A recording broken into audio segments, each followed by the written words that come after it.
everyone! Today I am going to be teaching you guys about how to stretch for the splits. So this will be all about how to get down your left and right splits, stretches that you can do to improve your splits, and also how to make sure you have the proper alignment and that you're stretching properly and you're not going to hurt yourself. So let's get started. I get asked this quite often, so I figured, probably would be perfect for everybody if I made a little tutorial. So I'm going to go over some different stretches that I typically do, and then we'll talk about alignment and things like that and things that can help you out. This is just going to be for your left and right splits.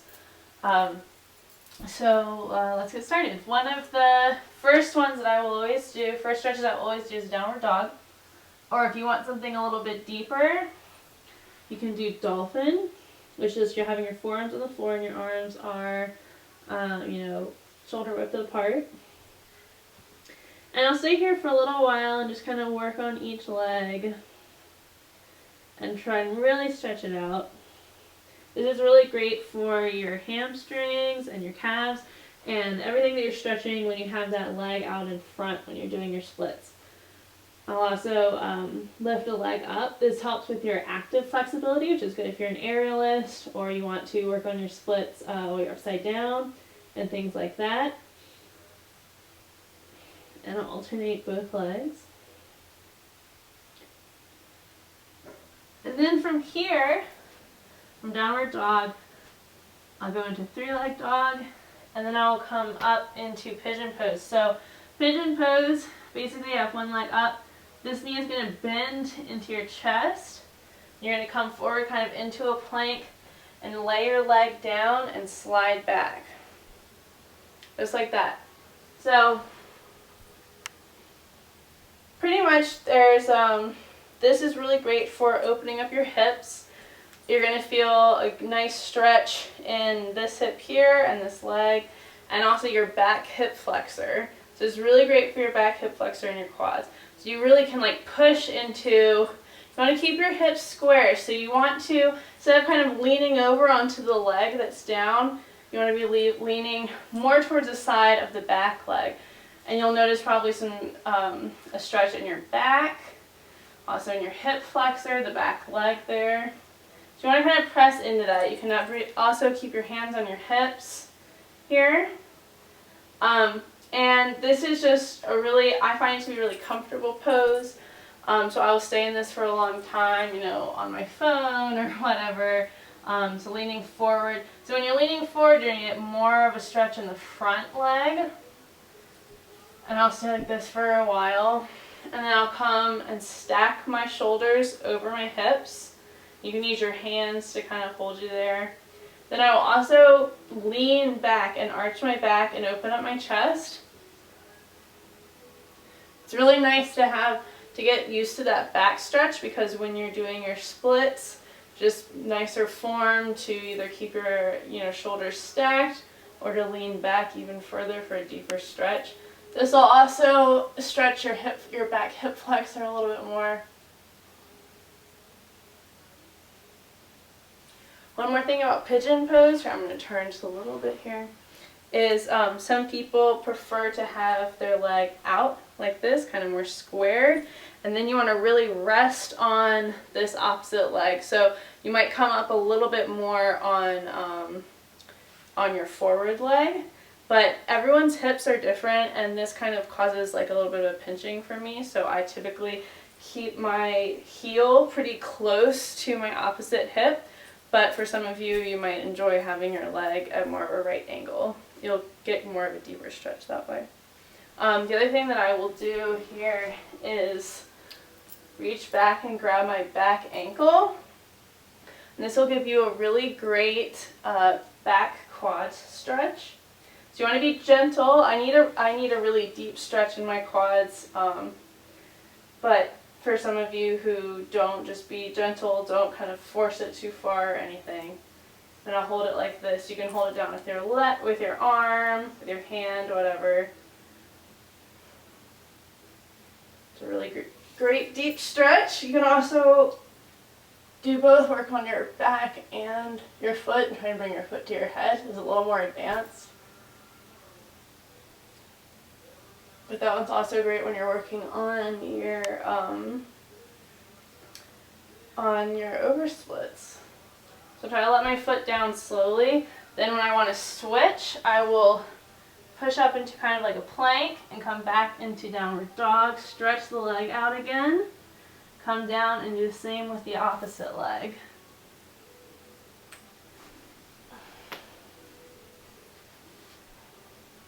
And you probably want to hold these poses for anywhere from 30 seconds to a few minutes, even 5 minutes if you feel like it, depending on how quickly you want to get your splits. When I wanted to get my splits flat immediately, I was like maybe 6 inches off the ground and really poor alignment. And I stretched like 5 or 6 days a week, and for I guess maybe around like 10 minutes usually. Sometimes I would stretch for longer. And I went from that to being totally flat in a month. So it's totally possible to get your splits in a month. But you're going to be really sore for a while. But even when I was really sore and maybe I didn't feel like I wanted to do a splits, I would still do pigeon pose and downward dog and things like that to still continue stretching, but just not quite as deep as I was before.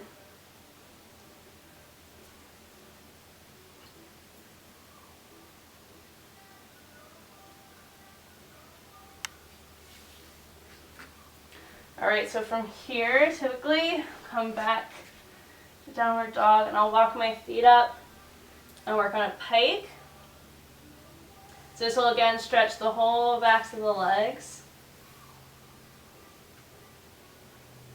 One way to get a deeper pike, you can open your legs up a little bit, bend your knees so that your stomach is flat. You can wrap your arms around, and then straighten your legs.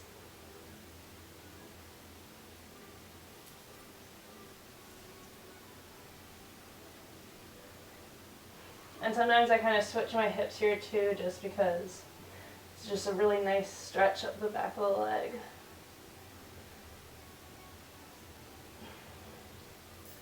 Alright, from here generally I'll work on lunges, some really deep lunges.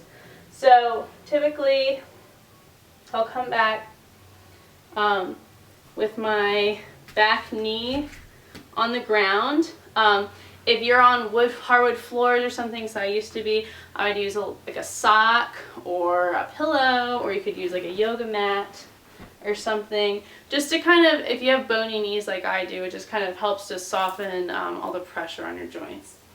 So I come back. I want to keep my hips as square as possible, so if you think about, you have both your hands on your hips, you want them to be kind of in line, or you can think about your hips as being headlights on a car and you want them both straight forward. So think about it that way. I want to keep my shoulders stacked over my hips. You might feel that, like you want to do, one of these, but you're much better off staying upright or even leaning back a little bit. So one of the things you can do is get some yoga blocks or books or chairs or something to kind of hold yourself up if this is like too much weight on your hips. I'm going to actually take this off because it's not helping me right now. Alright, and I want to try and keep my legs in a nice line here too. If you have wood floor, you can use that as a guide or tile, or you can even draw a line on the ground, whatever. It's just nice to keep your legs in line, gives you good form. And you also want to make sure that your knee is never going to come over your ankle like this. That puts too much stress on your ankle, so you want to just kind of hang back a little bit. So I'll hold the pose like this, trying to get as back as far as possible.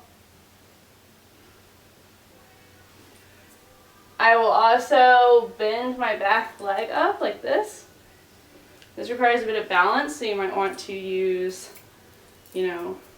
something to hold on to if you need to. But engaging your core, staying upright should help. This will give you a really, really great hip flexor stretch. And then I'll switch. So from here, I might do one of these where I'm bending forward like this, just to kind of stretch the opposite side of the leg.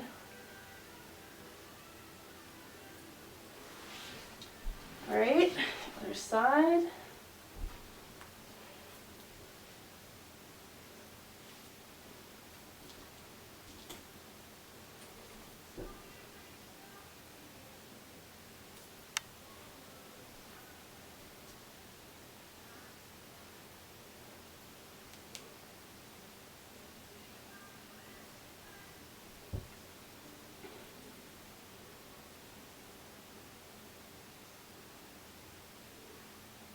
Okay, so things that can help you when you are getting into your splits and you're not quite flat yet. One thing would be you can use like a foam roller or something, yoga block, to kind of support your hip.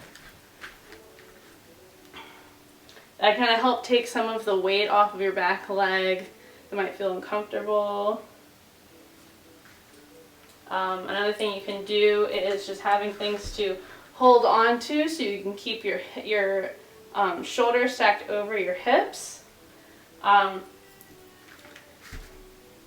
So those are all helpful things. One of the most common mistakes I see when it comes to splits alignment issues is that people want to go down, and I did this too. People want to go down further, and so they open their hips. And having your hips open basically means that both of your hips, instead of being straight forward, are kind of more like this. They're angled towards the back leg. Some people want that for, a line like in dance or pole or aerials or anything. If you can get a deeper line with your hips open, sometimes that works better. So it's fine to have your hips open, but if you really want a true deep stretch where you're stretching, the back of your leg and your hip flexor, and you want that perfect split, you want to try and keep your hips squared. It's kind of an overall deeper stretch. So some of it is up to personal preference. Do what you want, but this is the way that I practice. So I'm going to try and show you guys from the front so you can see what I mean. So when I come down, remember how I talked about keeping everything in a line? So I want to try and keep all knees and ankles in line so I can try and keep my hips as square as possible. So one tendency might be to round off, to take pressure off of your knee, so my back knee ends up kind of rounded, my kneecap is kind of facing out. That's when your hips are open. So you might be down further, but it's not quite as, genuine of a stretch. So what you want to do is, even if you don't go down quite as far, keep those hips straight and work your way down until you truly can get the perfect square split. And you can have someone take a photo for you from above or look at you from above and let you know if you are doing that or not. One way to correct that as well is to twist. So I'm going to take whatever arm is on the side of the back leg and twist it over to the front, and that'll kind of keep you a little bit more in line as well. Let me get on this other side. Show you guys from a different angle.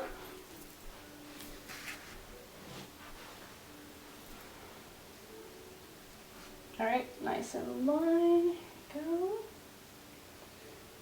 And so you want to just try and keep, now I can re-correct myself as well.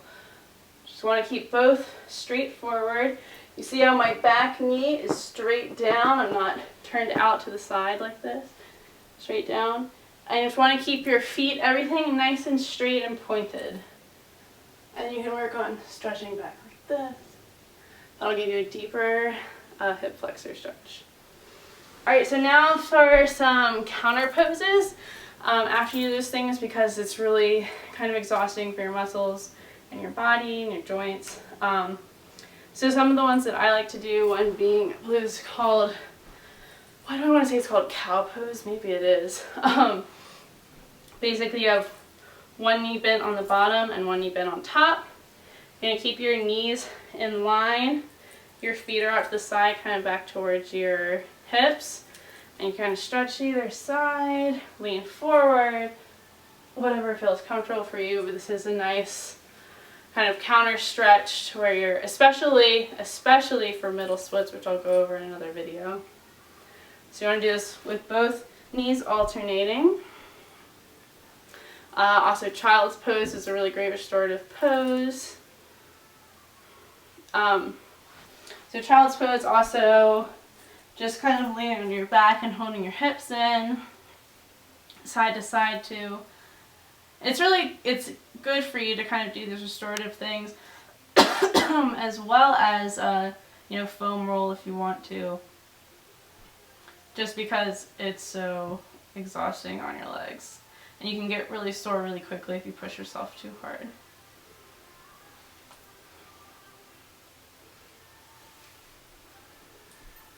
Alright, so those are all of my favorite stretching poses. I also like to stretch, kind of like you can stretch against a wall if you want to work on your active flexibility. There's lots of different ways to kind of keep it interesting so you're not doing the same poses over and over again. But those definitely worked for me. They were my favorite ones, and hopefully they can work for you guys. So I hope you enjoy, and good luck on getting your splits.